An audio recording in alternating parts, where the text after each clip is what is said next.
अस्सलामुअलैकुम। उम्मीद करता हूँ आप सब खैरियत से होंगे। जैसे कि आपको पता है कि आज 25 सितंबर है और इंजर मोहम्मद अली मिर्ज़ा साहब के हवाले से जो लीगल टीम ने दरख्वास्त ज़मानत दायर की हुई थी अदालत में, तो आज उसकी समाअत होनी थी।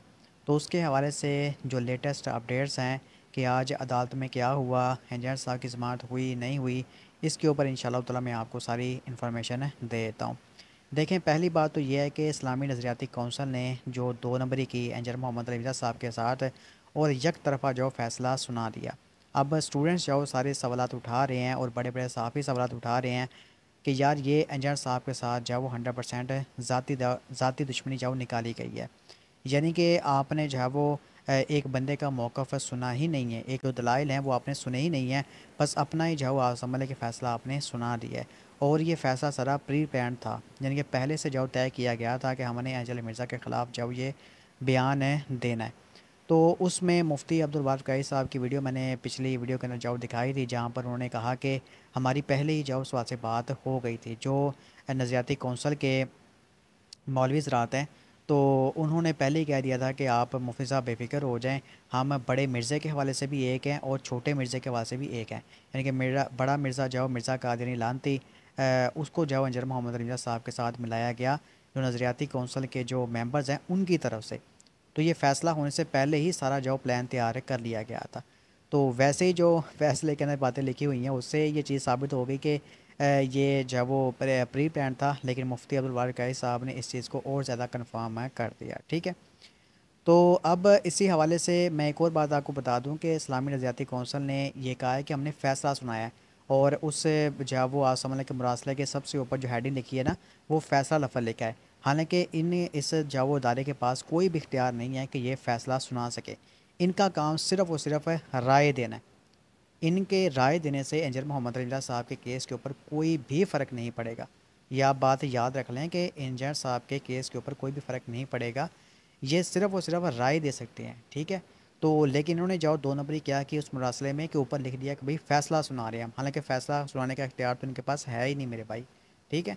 तो इसको जो इंजर मोहम्मद रज़ा साहब के जो वकला टीम है उन्होंने काफ़ी ज़बरदस्त तरीके से जो इसको एक्सपोज किया है।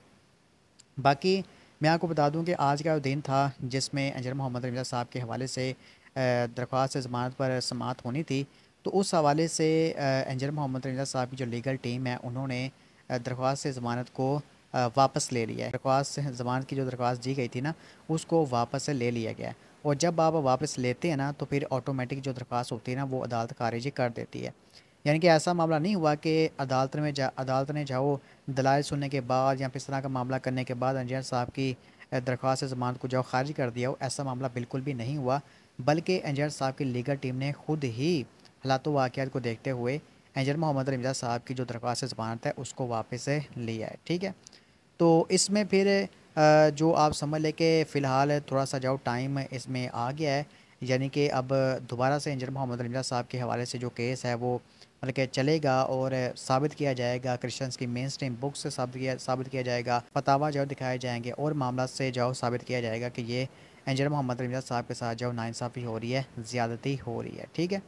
तो फिर ये मामला सारा होगा तो उसके बाद फिर जाकर इंजीनियर साहब की दोबारा इंशाअल्लाह ताला जो है वो दरख्वास्त ज़मानत दायर की जाएगी। ठीक है। तो इसी हवाले से अली भाई के जो लॉयर हैं एडवोकेट हाफिज़ ताहिर अयूबी भाई हाफिज़हुल्लाह ताला, तो उन्होंने जो वो इसके बारे में हाँ समझ लेके ब्रीफिंग दी है। और इंजीनियर मोहम्मद रज़ा साहब से इसी हवाले से जो उनकी इंशाअल्लाह ताला आज या कल अडयाला जेल के अंदर मुलाकात भी होगी, जहाँ पर इंजीनियर मोहम्मद रज़ा साहब से डिस्कशन करके उनसे मुशावरत करके आगे का जो लाइला अमल है ना वो तय किया जाएगा इंशाअल्लाह ताला। ये चीज़ तो आपने बताई कि इस्लामी नज़रियाती काउंसिल का ओपिनियन कोई बाइंडिंग नहीं है, बल्कि एज अ सजेशन एडवाइजरी लिया जाएगा। इसके ऊपर अली भाई, इसकी वजह से अली भाई के केस के ऊपर भी कोई ख़ास इम्प्लिकेशंस नहीं होंगी। तो इसके बाद अली भाई के स्टूडेंट्स जितने भी हैं वो सब ये जानना चाहते हैं कि मज़ीद अली भाई के केस की फ़र्दर प्रोसीडिंग्स क्या होंगी, तो वो किस तरफ जा सकता है, मज़ीद फ़र्दर डेवलपमेंट हम क्या एक्सपेक्ट कर सकते हैं। हम पहले बेल की तरफ हम जा रहे थे और बेल हमारी जो पेंडिंग थी रावलपिंडी में, वो अब हम उसको परसू नहीं करेंगे।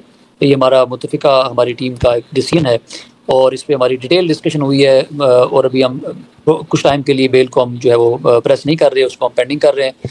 और इसके बाद फिर हम अपना लाइबल बनाएंगे क्या लीगल पॉइंट ऑफ व्यू से भी हमने क्या करना है। मेरी ख्याल उनसे पटियाला जेल में मुलाकात भी होनी है और मेरी परसों भी मुलाकात हुई थी और उसमें डिटेल डिस्कशन हुई है हमारी पॉइंट ऑफ व्यू से, और आगे फ्यूचर की जो वो है वो तमाम।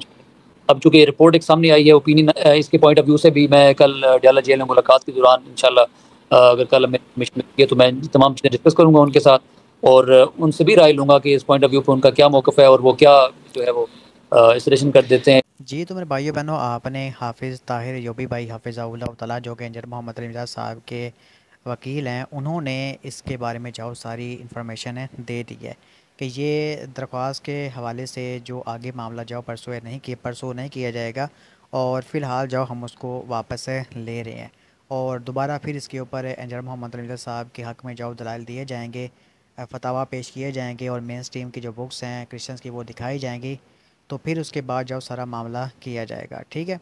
बाकी इंजीनियर मोहम्मद अली मिजाज साहब से जो वो डयाला जेल के अंदर मुलाकात होगी, तो फिर अली भाई से जो मज़ीद इसके बारे में मुशावरत की जाएगी। ठीक है।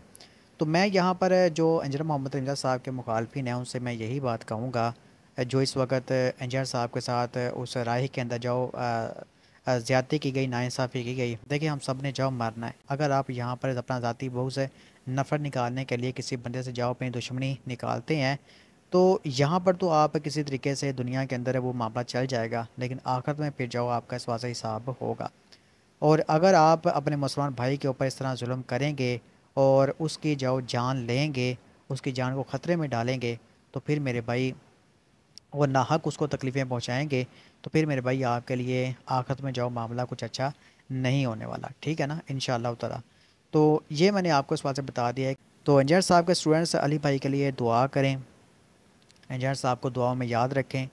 बेशक हमारा हाय तरबा मुश्किल कुशा दाता सिर्फ़ और सिर्फ अल्लाह पाक है। अल्लाह के अलावा कोई हमारा जाओ गायब के अंदर हाय तरबा मुश्किल कुशा दाता नहीं है। बेशक हमारा अल्लाह हमारे लिए काफ़ी है।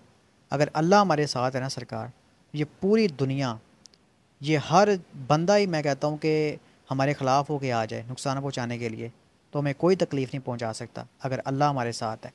लेकिन अगर अल्लाह ने हमें किसी आजमाइश में जाओ डालना है, कोई आजमाइश में आप समझ लें कि अल्लाह पाक ने हमें हमारा इम्तिहान लेना है, तो फिर हम जाओ पूरी दुनिया को अपनी साइड पे कर लेना, लेकिन जो आपको तकलीफ़ पहुंचनी है ना वो पहुंच के ही रहनी है। ठीक है।